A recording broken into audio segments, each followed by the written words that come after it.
Comme on se retrouve lundi 13 octobre, on décolle comme d'habitude, comme tous les lundis pour la séance upper, donc musculation haut du corps. Ça fait un bail, il n'y a pas eu de vlog la semaine dernière, j'avais beaucoup de travail sur le feu. Et puis c'est pas passé grand chose à vrai dire, étant donné que je remonte peu à peu mes calories, pas vers le maintien, mais vers le presque maintien. Étant donné que j'ai des semaines de plus en plus intenses en course à pied, l'idée c'est que je monte mes calories semaine après semaine en fonction de ces séances-là. Donc là, j'ai mon pic d'intensité cette semaine, donc on monte à 2000 calories cette semaine, avec toujours ce principe de journée haute et de journée basse en calories, en fonction des journées les plus intenses niveau entraînement. Donc voilà, normalement, je te mets mes moyennes de poids, comme tu peux le constater sur ces 2 dernières semaines. J'ai ma moyenne hebdomadaire qui est de plus en plus basse, donc ça c'est très bon signe. Niveau poids, ça risque de pas beaucoup bouger cette semaine, étant donné que je suis en presque maintien. Donc avec les fluctuations en fonction des journées hautes-basses, mais également le quasi-maintien qui peut faire que je prends aussi un petit peu de muscle, que je sois plus en recomposition corporelle qu'en perte de poids nette. Donc dans ces conditions-là, dans ce genre de semaine, disons que les pesées, c'est pas le meilleur des indicateurs. On va beaucoup plus rester attentif aux performances, ainsi qu'aux mensurations que normalement je vais reprendre cette semaine. L'idée, c'est que je les prenne normalement toutes les 4 semaines. Je vous mets également mon récap de la semaine dernière d'un point de vue activité, nombre de pas, etc. Donc la semaine dernière, semaine à 1800 calories, je crois que j'ai fait un peu plus. J'ai été un peu gourmande la semaine dernière. Je crois que je suis à une moyenne de 1850 calories, je te confirme ça juste ici. J'ai reçu également pas mal de demandes de coaching. Étant donné l'intérêt de plus en plus fort, j'ai décidé normalement de commencer le coaching plus tôt que prévu. Normalement, je devais ouvrir des places en janvier 2026. Mais je crois que je vais le faire un peu avant, sachant que je mets en place tout l'espace membre normalement cette semaine. Donc si j'ai pas répondu à toutes les demandes, je vais te demander un tout petit peu de patience. Tout va se mettre en place et je vais faire mes premières prises de rendez-vous visio et téléphoniques normalement la semaine prochaine. Donc il devrait y avoir pas mal de réponses qui vont tomber cette semaine. Également, étant donné que je suis consciente que tout le monde ne peut pas s'offrir un coaching, je vais mettre normalement également en place un accès à un espace membre sous forme d'abonnement qui sera beaucoup plus accessible. Évidemment, ce sera pas un suivi, mais pour ceux qui sont un peu plus autonomes et qui n'ont pas forcément besoin d'être accompagnés, ça leur permettra du coup de mettre en place de manière solo sa planif d'entraînement et sa planif nutrition. L'idée, c'est que dans cet abonnement, du coup, il y ait un espace membre avec des vidéos régulières, l'accès à une communauté également. Ça me tient vraiment à cœur et j'ai hâte de le mettre en place. Quoi d'autre ? L'accès également à des outils exclusifs, l'accès à tous mes outils de coach. Donc voilà, ce sera quelque chose de toute façon que je détaillerai dans des prochaines vidéos. C'est encore en cours de mise en place de mon côté. Également, j'ai fait une petite commande Fitness World Nutrition. Donc nouveau goût de crème de riz, saveur chocolat blanc, coco, que j'ai testé, qui est pas si bonne que ça finalement. Mais je l'ai testé avec du blanc d'œuf liquide. Ça faisait également partie de ma commande. Donc l'idée, c'est que sur quelques collations, je remplace la whey par du blanc d'œuf liquide. Donc je vais te montrer ça de toute façon, ce que ça donne exactement. Désolée pour l'excès de luminosité, j'ai oublié les lunettes de soleil de la caméra à la maison. Et puis j'ai également commandé du coup sur Fitness World Nutrition mon beurre d'amande. Pour changer un petit peu du beurre de cacahuète, sachant que le beurre d'amande, il y a un peu plus de lipides que le beurre de cacahuète. C'est ce que je reprochais au beurre de cacahuète du coup. Donc avec le blanc d'œuf liquide, je me fais également mes egg white oats. Donc c'est des porridge de flocons d'avoine avec du blanc d'œuf. J'ai fait mon premier hier du coup le jour de sortie longue. Et je crois que je vais me refaire ça après la séance tout à l'heure. Je vais te montrer ça. Mais en tout cas, ça fait vraiment un sacré volume. C'est hyper intéressant en perte de poids, je trouve. Et pour beaucoup moins de calories que ce que je fais d'habitude avec ma crème de riz. Donc avec un bon petit topping, fruits. Là, en l'occurrence, ça va être banane et 20 grammes de beurre d'amande. C'est vraiment excellent. Après, la raison pour laquelle aussi j'ai pas fait de vlog la semaine dernière, c'est que je trouve que mon contenu, à force, il est assez redondant. Donc n'hésitez pas à me dire si ça vous dérange pas de voir à peu près la même chose tous les jours. En même temps, quand on a des objectifs de perte de poids, nos journées sont un peu répétitives, que ce soit d'un point de vue nutrition, sport. Et c'est ce qu'il faut, de toute façon, la régularité. C'est vraiment une des choses qui va faire que tu vas atteindre tes objectifs. Donc ça fait partie du jeu. Et puis trop de variété dans la nutrition aussi, c'est ce qui va faire que tu vas avoir des fluctuations de poids. C'est ce qui va faire que tu vas avoir potentiellement aussi des irrégularités digestives, des problèmes digestifs. Donc on a tout intérêt en fait au quotidien à faire à peu près la même chose tous les jours. Parce que chaque modification, chaque aliment finalement que ton organisme n'aura pas l'habitude d'assimiler va faire que tu vas avoir une mini fluctuation de poids le lendemain. Le système digestif, c'est comme le cerveau, hein, il aime bien les habitudes, il aime pas trop les modifications. Et moi en vérité, ça me dérange pas tellement. Je sais pas si toi ça te fait la même chose, mais j'aime bien manger la même chose tous les jours. Je vais avoir des obsessions alimentaires que je vais pas quitter pendant plusieurs semaines, jusqu'à ce que j'en fasse une overdose finalement, et je vais passer ensuite à une prochaine obsession. Là, c'était les graines de riz pendant un moment. Puis là, ça va être, je pense, les egg white oats dont je te parlais tout à l'heure. C'est vraiment mon petit kiff du moment et je pense que je vais pas le lâcher pendant un temps. J'ai hâte de te montrer ça. Donc cette semaine haute en calories, 2000 calories de moyenne. Je vais manger un peu plus, ça fait plaisir. Mais en même temps, vu les fractionnés qui m'attendent et la sortie longue qui est un peu plus longue que les sorties habituelles, j'ai tout intérêt à manger un peu plus. Parce que la semaine dernière, semaine à 1800 calories, en fait, mes premiers fractionnés en début de semaine, je les ai fait suite à une semaine à 1600 calories. Et je l'ai vraiment senti sur mes articulations. L'énergie qui était vraiment pas au rendez-vous. C'est vraiment un fractionné pour le coup que j'ai senti passer. Le système nerveux qui a pris cher également. J'ai eu du mal à m'endormir le soir. Donc pour les sports d'endurance, quand tu cherches la performance, il n'y a pas de cadeau, faut manger. Hein. Et faire des déficits agressifs pendant des planifications comme ça, c'est vraiment pas l'idéal. D'où ma décision de faire des semaines plus hautes que d'autres. Parce que si j'avais pas l'endurance, croyez-moi, j'aurais fait des déficits un peu plus agressifs. Et forcément, j'aurais perdu du poids beaucoup plus vite. Mais là, c'est pas le but. J'ai fait le choix de la prudence. Je vais perdre du poids un peu plus lentement, mais au moins je vais éviter les blessures et je vais maximiser les performances comme je le peux malgré le déficit. Et puis ça me permet également du coup finalement de faire des pauses psychologiques qui sont hyper intéressantes quand on est en déficit prolongé. Je galère à trouver une place de parking, c'est super. En même temps on est lundi, tout le monde est motivé à faire du sport.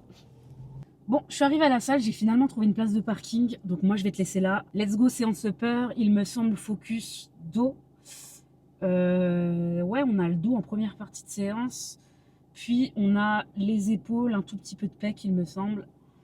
Je te détaille ma séance juste ici et puis moi je te laisse. À tout à l'heure pour le post-entraînement. Let's go, on se retrouve en cuisine comme prévu pour la préparation du egg white oats. 50 grammes ici de flocons d'avoine sans gluten, 250 ml de blanc d'œuf liquide. Donc c'est des bouteilles comme ça que j'ai commandées la semaine dernière. Donc, celle-ci elle est vide, mais en gros ça donne ça, c'est des bouteilles d'1 litre. On a également 10 grammes de graines de chia. Et puis je crois que c'est à peu près tout, de la cannelle ici. Et après je vous retrouve de toute façon pour le topping. On va se préparer ça maintenant. Au niveau de la quantité d'eau, je sais pas si vous allez voir, mais en gros, j'ai 2 fois le volume d'avoine en eau. Donc du coup, au départ, on va chauffer simplement l'avoine avec l'eau. D'ailleurs, on peut en profiter directement pour y mettre la cannelle dès le départ. Donc je vais me mettre une bonne cuillère à café. Également, l'arôme vanille.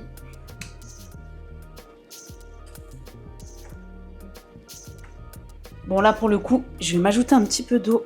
Dès que l'eau commence à bien chauffer, vous pouvez y mettre directement également les graines de chia. Donc là, c'est le moment crucial, on va ajouter le blanc d'œuf et le but, ça va être vraiment de fouetter très fort pour éviter d'avoir un porridge avec un mélange d'œufs brouillé. Donc c'est vraiment à ce moment-là que je vais commencer à ajouter le blanc d'œuf. Donc là, la préparation, elle est assez liquide normalement. Dès que ça commence à bien durcir et que vous pouvez apercevoir que le blanc d'œuf est cuit, vous pouvez retirer et laisser refroidir tranquillement. Donc là, dès que vous pouvez apercevoir que le blanc d'œuf est cuit et que vous avez votre texture type porridge, vous allez pouvoir l'enlever du feu.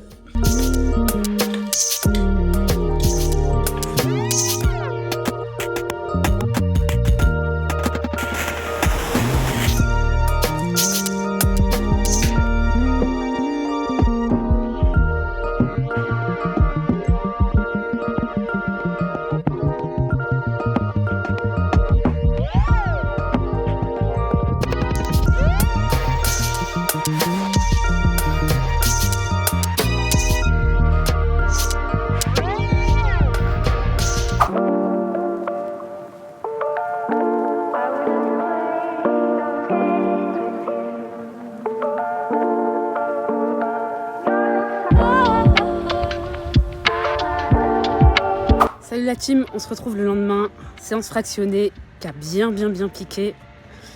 Hier, comme convenu, journée à 1900 calories, il me semble. Séance haut du corps. Aujourd'hui, fractionnée et journée à 2200 calories. À confirmer, sachant que là, pendant la course, j'ai toujours ma petite flasque de 500 ml d'eau, couplée à 30 grammes de boisson ISO, donc de glucides. Je fais pas la même erreur que la semaine dernière. J'ai osé faire mon fractionné sans glucides en sortant d'une semaine, donc la semaine d'avant, à 1600 calories.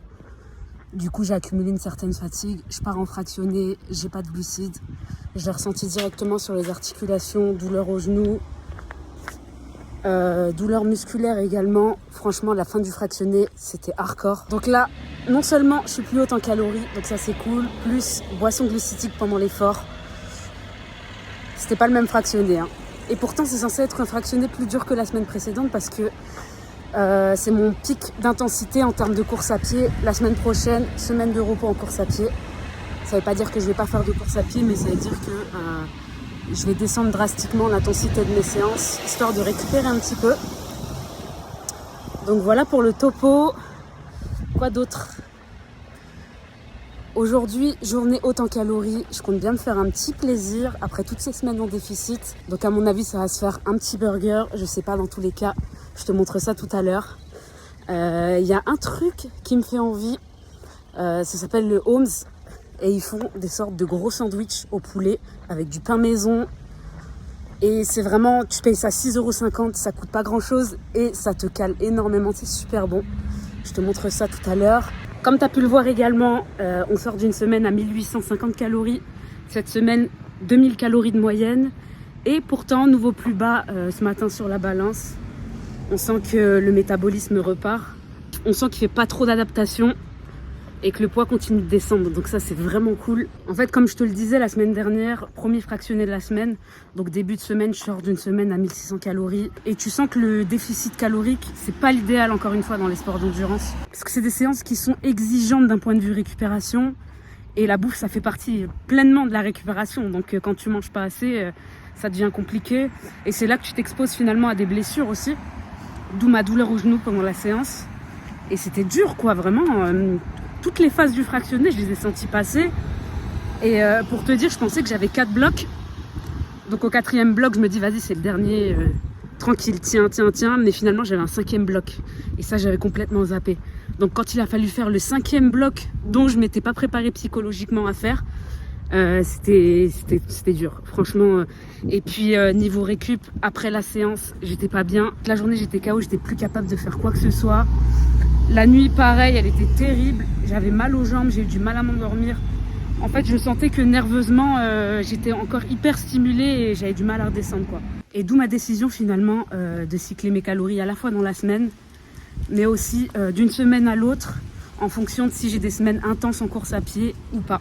Donc l'idée, c'est qu'en course à pied, j'ai 3 semaines de plus en plus intenses, suivies d'un deload, donc d'une semaine de récupération. Donc deload de la semaine dernière, ce que je vais faire, c'est que je vais descendre à 1600 calories d'un coup, parce que je sais que je suis en semaine de récup et que le déficit agressif n'aura que très peu d'impact sur ma récupération, étant donné que j'ai pas de semaine difficile en course à pied. Et puis pour le prochain cycle, vu que ce sera de plus en plus dur sur 3 semaines encore, eh bien je vais faire 1800 calories, suivi d'une semaine encore une fois à 1800 calories. Et pour la 3e semaine la plus intense, de nouveau 2000 calories comme cette semaine. Et du coup, je vais cycler de cette manière semaine après semaine, jusqu'à atteindre mon objectif, sachant que d'un point de vue objectif, en réalité, j'ai pas forcément d'objectif de poids. D'un point de vue esthétique, il y a forcément des zones où j'ai envie de perdre un peu plus que les autres. Et j'ai envie de gagner un petit peu en définition, je vais pas le cacher. Et niveau poids, honnêtement, si je peux perdre 5 kilos, mais pas 5 kilos comme ça, c'est surtout histoire d'être plus légère en course à pied et que ce soit plus facile, ben c'est cool. Donc voilà, j'ai pas d'exigence particulière, j'ai pas de timing non plus. Et puis je le fais aussi histoire de partager mon expérience avec vous. En tout cas, je suis assez satisfaite parce que ces temps-ci, et ça fait plusieurs semaines que je lâche pas l'entraînement. Niveau course à pied, il n'y a pas une seule séance que j'ai pas validée. Et je vois également que je progresse en course à pied, ça c'est vraiment cool, malgré les semaines de déficit calorique. Donc c'est qu'encore une fois, je suis pas trop mal en termes de planif, en termes d'organisation également. Donc là, l'idée, c'est que pour le petit kiff bouffe d'aujourd'hui, Je comptabilise bien sûr les glucides que j'ai mangés pendant mon entraînement. Et puis que je me garde finalement beaucoup de calories comme d'habitude pour ce petit plaisir. Et ça tombe bien de toute façon parce que j'ai pas forcément très faim jusqu'à midi 13h. Et puis j'ai pas mal de choses à faire, donc ça devrait passer assez vite sans que je pense trop à la nourriture. Et puis je devrais manger dans les alentours de 14-15 heures, je pense.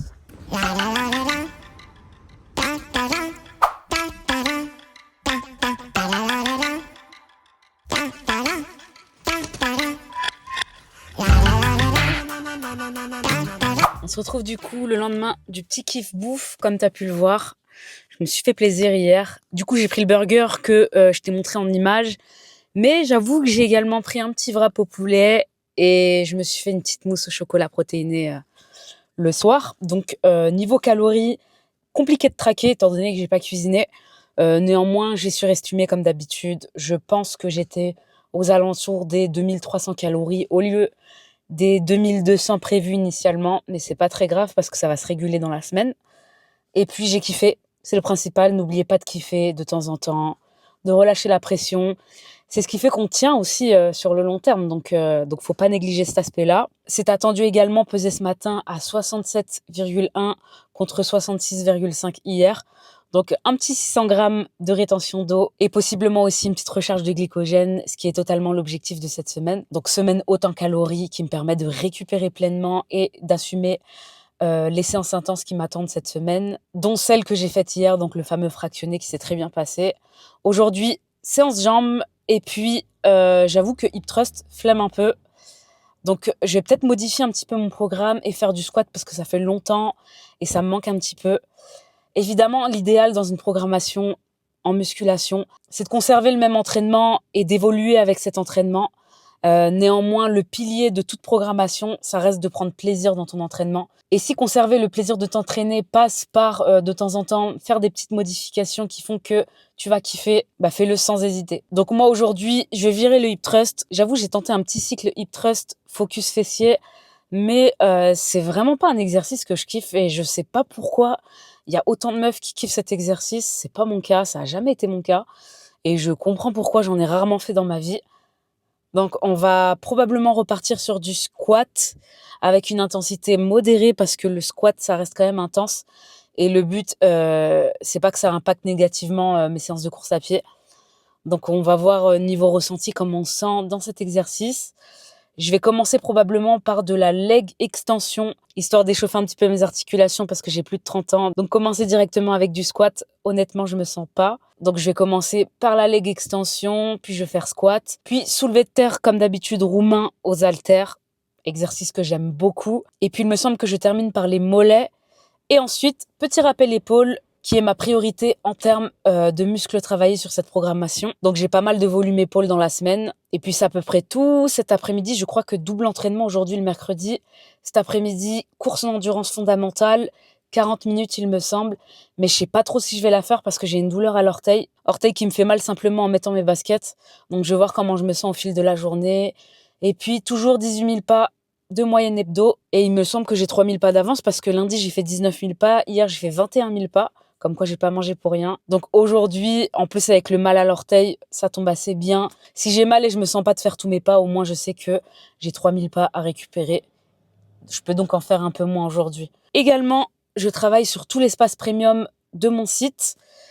J'en parlerai plus amplement dans une prochaine vidéo si tu le veux. D'ailleurs, n'hésite pas à me dire si ça t'intéresse que je te fasse part de mes projets, de l'évolution de mes projets pro, en lien du coup avec cette chaîne YouTube. Honnêtement, je pense que ça me ferait super plaisir de te partager toutes les étapes concernant l'évolution de la partie pro, concernant mon site internet et cette chaîne YouTube. Donc si ça te ferait kiffer que je partage de temps en temps cette évolution dans mes vlogs, n'hésite pas à m'en faire part. Et puis ce matin, niveau nutrition, j'ai pris un shaker de whey. Pareil, la répartition de tes protéines en fonction de ta journée. Il y a beaucoup de choses à en dire. Notamment si tu t'entraînes à jeun, je pense que j'en parlerai plus en détail dans l'espace premium justement, je ferai une vidéo dédiée. Et puis moi je vais décoller, je vais voir en fonction du monde qui est à la salle si je te partage mon entraînement. On se retrouve du coup plus tard, soit pendant l'entraînement, soit pour le post-workout. Séance terminée, super séance. En fin de compte, j'ai pas fait du squat bar classique. je me suis testée au belt squat et franchement, agréablement surprise, excellente découverte, sensation incroyable, aucune gêne articulaire. À aucun moment, je me suis sentie en danger, que ce soit au niveau du dos, des articulations, quoi que ce soit. Ça demande évidemment encore un peu de pratique pour que je maximise son exécution. Mais ça s'annonce pas mal, je te montre quelques images. Du coup, j'ai fait une première série à 40 kg x 8. Et puis je me suis aperçue que l'amplitude maximum sur ce mouvement, en tout cas sur cette machine, elle n'était pas énorme. Donc sur la deuxième série, je vais te montrer toujours 40 kg, 8 répétitions. Je me suis rajouté des disques en dessous les pieds. C'est pas encore ça. À voir, c'est pour la prochaine fois. Je rajoute un deuxième disque, histoire de maximiser encore une fois l'amplitude un peu plus. Et puis également, question de centre de gravité, j'ai reculé le mousqueton d'un cran. Du coup, comme je le disais, centre de gravité, histoire d'avoir la charge au plus près de moi et d'avoir pour le coup un mouvement un peu plus fluide parce que je me suis essayée à 60 kg juste après. Et le mouvement était plus saccadé, j'étais pas très à l'aise. On sentait que c'était le dos par moment qui prenait le dessus. Mais du coup, en reculant le mousqueton d'un cran, j'avais plus du tout ce problème. Le mouvement, il était beaucoup plus fluide.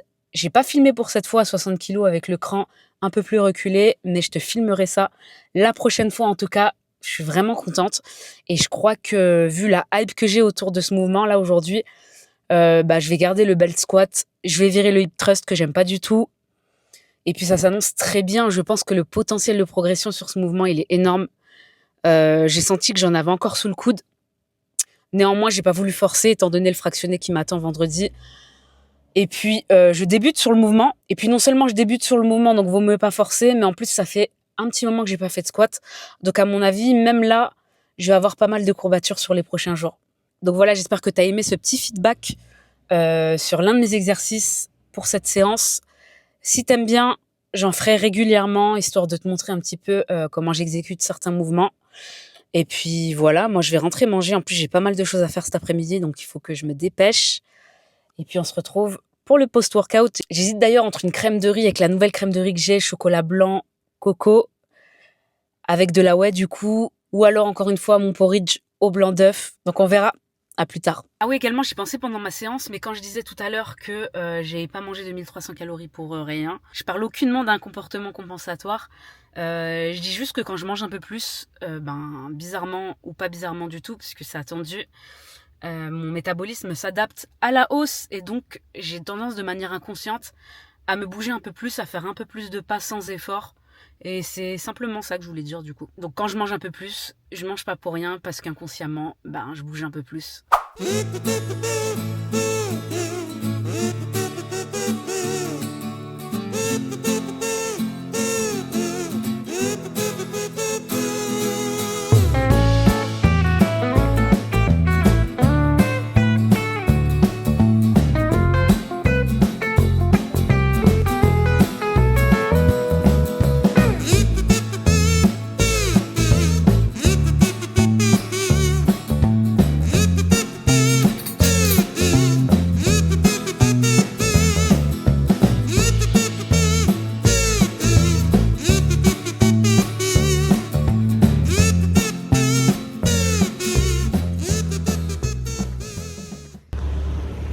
Endurance fondamentale du jeudi, qui était supposée être une journée de repos niveau entraînement, mais comme je t'expliquais hier, j'avais mal à l'orteil et c'était impossible pour moi de courir à ce moment-là. Donc j'ai simplement décalé mon footing à aujourd'hui, la journée de repos.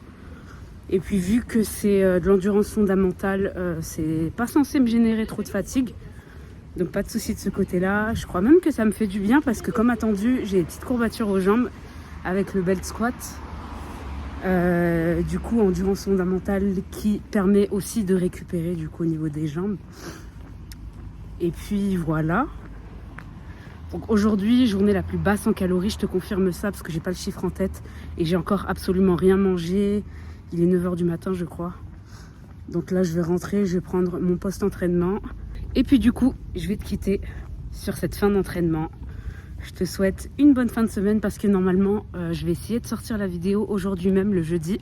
Si c'est pas le cas, elle sortira probablement vendredi. Et puis du coup, je te dis à dans une prochaine vidéo. Salut, prends soin de toi comme d'habitude.